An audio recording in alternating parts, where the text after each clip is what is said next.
Listen up, because what I'm about to tell you is the difference between your money hitting your account or sitting in an IRS limbo for months. We've all heard the rumors about new payments, but there is a brand new IRS bank rule that just went into effect, and if you're a senior waiting on a stimulus or a tax refund, you are likely making a big mistake without even knowing it. The IRS is officially phasing out paper checks. That's right, the days of waiting by the mailbox are over. Under a new executive order, if you don't have a verified direct deposit or a specific modernized payment account linked to your Social Security number, the IRS could hold your funds for 6 weeks or longer while they evaluate your eligibility for a paper exception. I've spent the morning digging through the latest Treasury updates for 2026, and most folks in our age group are being left in the dark. They want everything digital, but they aren't telling you how to set it up without getting hit by fees or scams. Today, I'm breaking down the 3 steps you must take right now to ensure the government has your correct banking info so you don't lose a dime of what you're owed. If you want to stay ahead of the IRS and make sure our community doesn't get left behind, hit that like button right now. It helps get this urgent warning out to more seniors who need to see it. The reality of the situation is that the Department of the Treasury isn't just updating its software, it is fundamentally altering the social contract of how American citizens interact with their own tax dollars. When we talk about the modernized payment protocols, we are talking about a shift that treats the paper check as a relic of the past, much like the rotary phone or the handwritten ledger. For many of us, that physical check represented a tangible sense of security. You could hold it in your hand, walk it down to the teller you've known for 20 years, and see the balance hit your book immediately. But the IRS is now operating under a logic that views that very process as a liability. They argue that the logistics of printing, sorting, and mailing millions of checks creates a massive window of opportunity for mailbox bandits and sophisticated fraud rings. While we can all agree that protecting our money is important, the big mistake many seniors are making is assuming that the IRS will look out for them if they don't have a computer or a smartphone to manage the transition. The government's new stance is essentially a digital or delay mandate. If you don't play by the new rules of Executive Order 14247, the system is designed to put your funds into a holding pattern, almost as if to nudge or shove you toward opening a digital account. This holding pattern I'm talking about is perhaps the most frustrating part of the 2026 tax year. In the past, if there was a problem with your direct deposit, the IRS would simply default to your mailing address and send a check within a week or two. That failsafe has been intentionally dismantled. Now, if your bank account information is missing or even slightly incorrect, your refund enters a state of electronic suspension. During this suspension, the IRS system waits for you to initiate contact through their online portal. They are no longer in the business of chasing you down to give you your money. Instead, they send that single CP53E notice, and then they wait. They wait for 30 days, and if they don't hear from you, they wait another 2 weeks before they even begin the manual process of authorizing a paper check. This means that a simple mistake, something as small as mistyping a single digit of your routing number, can result in a 2-month delay. For a senior living on a fixed income, 2 months without expected funds can be the difference between paying the heating bill or going into debt. It is a high-stakes game of data entry, and the IRS has made it very clear that the burden of accuracy lies entirely on the taxpayer. Now, let's talk about the broader implications of this digital shift because it goes beyond just tax refunds. This new rule is the blueprint for how all future federal assistance will be handled. If we see another round of stimulus payments or any type of inflation relief as has been proposed in the current legislative session, the delivery will be governed by these same protocols. The IRS is building a master payment file for every citizen, and that file is now permanently linked to your digital identity. If that file doesn't have a verified bank account attached to it, you are effectively invisible to the high-speed delivery system. We've heard the term Trump accounts being used to describe new savings vehicles for children and families, but the underlying technology is the same one being used to manage your Social Security and tax data. The government wants a one-way street where they can push money out instantly and, if necessary, pull money back just as quickly. By avoiding the digital setup, you aren't just protecting your privacy. You might actually be cutting yourself off from the very lifeline you've paid into for 40 or 50 years. I also want to address a concern I hear from so many of you in our community: the fear of technology and the verification process. To get your bank account whitelisted for these new 2026 payments, the IRS is pushing everyone toward ID.me. This is a third-party company that handles the identity verification for the government. They ask for your social security number, a photo of your driver's license, and a video selfie to ensure you are a living person and not a bot or a scammer. For many of us, giving that much personal information to a private company feels like a total violation of privacy. It feels like we are being tracked and monitored just to get our own money back. But the big mistake here is letting that frustration stop you from getting verified. If you refuse to use the verification system, you are essentially flagging your account for enhanced manual review. This is a fancy way of saying your file goes to the bottom of a very large, very slow pile of paper.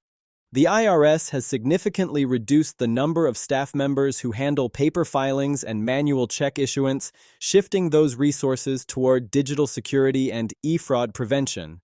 So, while your protest against the digital system is valid, it's a protest that will likely only hurt your own bank account. Another layer of this new 2026 rule that seniors haven't heard about is the bank-level rejection policy. In previous years, banks were somewhat lenient with incoming federal wires. If the name on the check was Robert, but the bank account was under Bob, most banks would let it go through. Not anymore.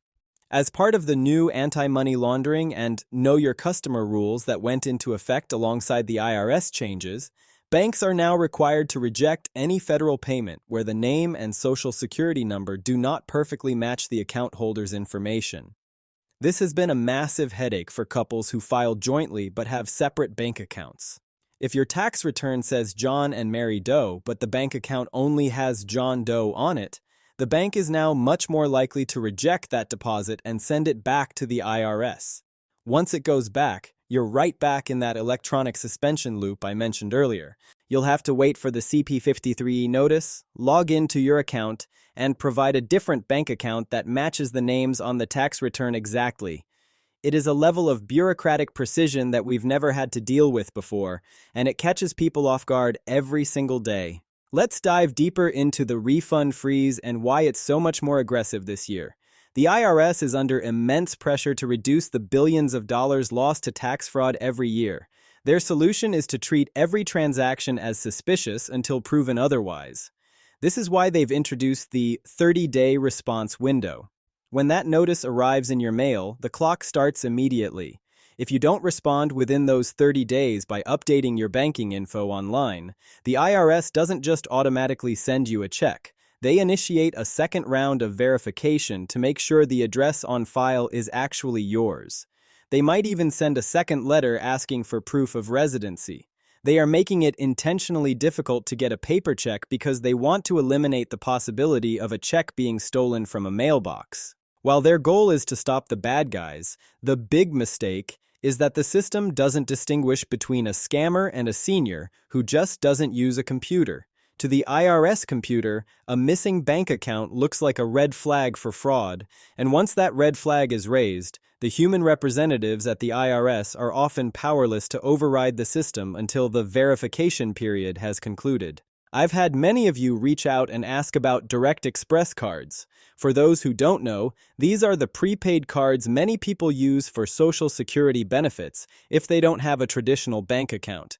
While these are still a valid way to receive your monthly benefits, they are not always the best way to handle your tax refund or stimulus payments under the new rules. Many of these cards have daily deposit limits, and if your tax refund is larger than that limit, the card issuer might reject the payment. Again, we are back to the rejection loop. This is why I am encouraging everyone to look into a standard checking or savings account at a local credit union or a bank that offers senior-friendly accounts with no monthly fees. Having a traditional account with a routing and account number is the gold standard for the IRS in 2026. It is the only way to ensure that your money moves through the system without triggering these new automated freezes. If you are unbanked, you are effectively at the mercy of the slowest part of the federal government. We also have to talk about the reality of the IRS's customer service in 2026. Even though they've received more funding to hire more people, the vast majority of their support is now being funneled into digital assistants and automated phone trees. If you try to call the IRS to resolve a frozen refund, you are likely to spend hours on hold, only to be told by a recording that you should check your online account for updates. It's a closed loop that can feel incredibly isolating. This is why I say the biggest mistake isn't just not knowing the rule, it's not being prepared for the wall of silence you'll face if you don't follow the rule. The IRS is moving toward a self-service model.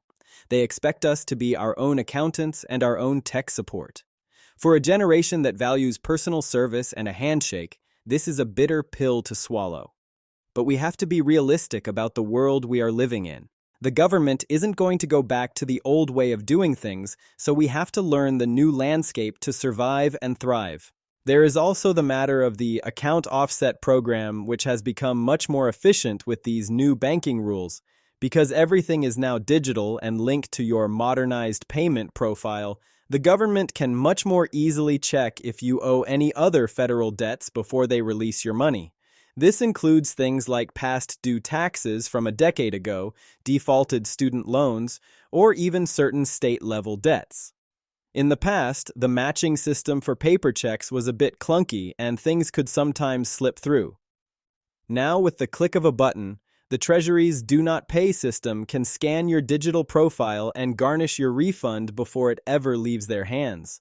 While this is technically how the law has always worked, the new digital infrastructure makes it instantaneous and absolute.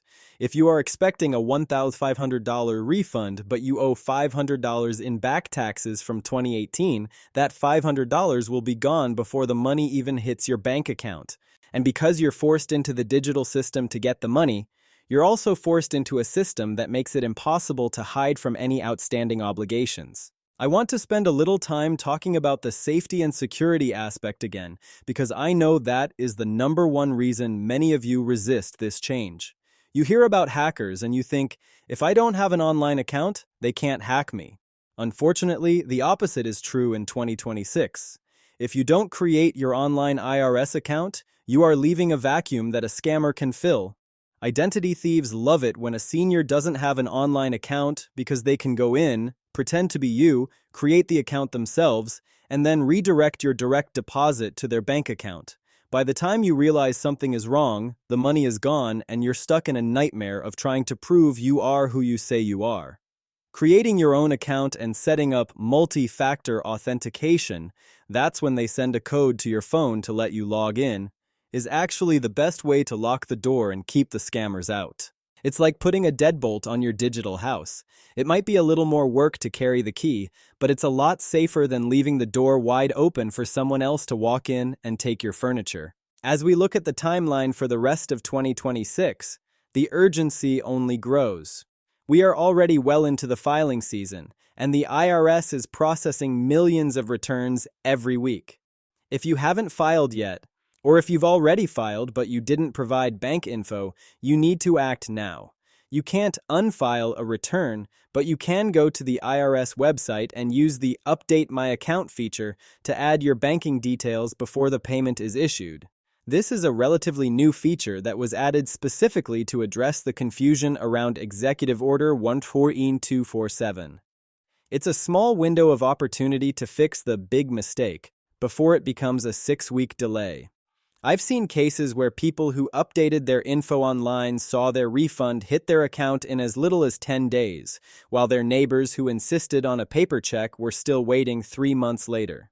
The speed difference is staggering, and in this economy, every day counts. I know some of you might be thinking, what if I just don't file at all? I don't owe any taxes, so why bother? This is another common mistake. Even if you don't have a filing requirement because your income is below a certain level, you still need to file a simple return to stay in the system. This is how the IRS knows you are still there, where you live, and where to send any future stimulus or relief payments. If you drop off the radar, you become a non-filer, and the process for getting back into the system to claim money later is twice as hard as just filing a simple return now. The IRS has made the 1040 SR specifically for us to make this easier, and there are programs like VITA, Volunteer Income Tax Assistance, and TCE, Tax Counseling for the Elderly, that will help you do it for free. You don't have to pay a big box tax preparer $100 to file a simple return. There are people in your own community who are trained by the IRS to help you navigate these new 2026 rules at no cost. Another thing to keep in mind is that these rules are not just for federal taxes. Many states are following the Treasury's lead and phasing out their own paper checks. If you live in a state with an income tax, you might find that the rules for your state refund are becoming just as strict as the federal ones. They are sharing data more than ever before. If the IRS has your bank account on file, your state likely has it too. This unified digital front is designed to make the government more efficient, but it also means that a mistake at the federal level can ripple down and cause delays with your state benefits as well. It's a connected web, and we have to make sure every strand of our personal information is strong and accurate. We can't afford to be the broken link in the chain because the system is no longer designed to accommodate the exceptions. It is designed to reward the rule followers and penalize the outliers with endless delays. I want you to think about this as a form of financial self-defense. We spend our lives protecting our homes, our families, and our health. In 2026, protecting your digital identity and your connection to the Treasury is just as important. It's about taking control of your own outcomes. When you hear about these new IRS bank rules, don't let it cause you fear. Let it cause you to take action. The information is out there, and I will continue to be here to break it down for you so that you aren't left behind. We've seen a lot of changes in our time, from the introduction of the ATM to the rise of the internet. We've adapted before, and we can adapt again.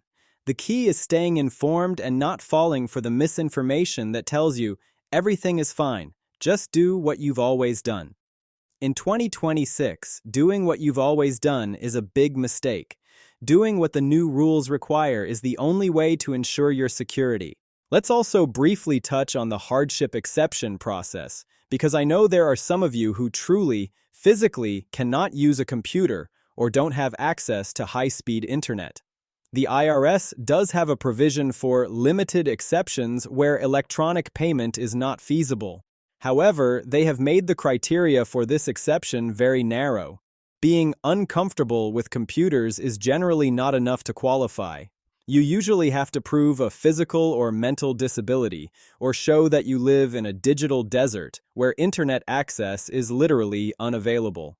Even if you qualify, the process involves a multi-page application that must be mailed in and then manually reviewed by an IRS agent. It is a slow, arduous process that can take months to finalize. If you truly need this exception, I recommend starting the process now, well before you expect any payments. Don't wait until you're already in a financial bind to tell the IRS you can't use their digital system. As we move toward the conclusion of this video, I want you to remember that you are not alone in this. There are millions of seniors across the country who are feeling the exact same way you are right now.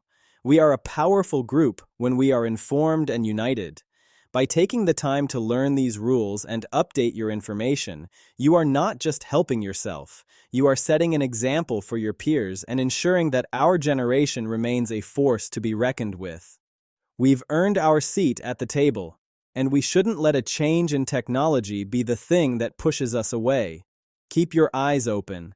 Keep your bank info updated, and don't let the IRS big mistake happen to you. The world is changing, but with the right information, we can make sure it changes in our favor. I'll be keeping a very close watch on any further updates from the Treasury and the White House regarding these 2026 payment protocols. If there are any changes to the exception rules, or if they announce a new stimulus package, I will be the first one here to tell you how it works and what you need to do. We are entering a new era of government interaction, and while it feels like a lot of work right now, the peace of mind that comes from knowing your money is safe and on its way is worth every bit of the effort. Stay vigilant, stay informed, and always remember to double-check those routing numbers. Your future self will thank you for the work you do today. It's about taking the power back from the bureaucracy and making sure the system works for us, not against us. As we wrap this up, I want you to remember that while the transition to a digital IRS might feel like a hurdle, it's one you are more than capable of clearing. The big mistake isn't the change itself. It's staying silent while the system moves forward without you. We have spent our lives building this country and contributing to the very funds the government is now trying to modernize. You deserve to have those funds in your hand or your account without a 6-week hardship delay or a frozen status notice. The road ahead in 2026 will undoubtedly bring more updates as the Treasury fine-tunes Executive Order 114247, but you are already steps ahead of most folks just by staying informed today. Take that first step, check your bank info, look into the IRS individual online account, and talk to your friends about these changes. Knowledge is the ultimate protection against the confusion of bureaucracy. I'll be right here with you, monitoring every new letter and every legislative shift to make sure our community stays at the front of the line. If you found this breakdown helpful and want to make sure you never miss an update on your money and your rights, please make sure to subscribe and hit that notification bell. I'm here to keep you informed, keep you safe, and keep the IRS on their toes. Until next time, take care of yourselves and stay savvy.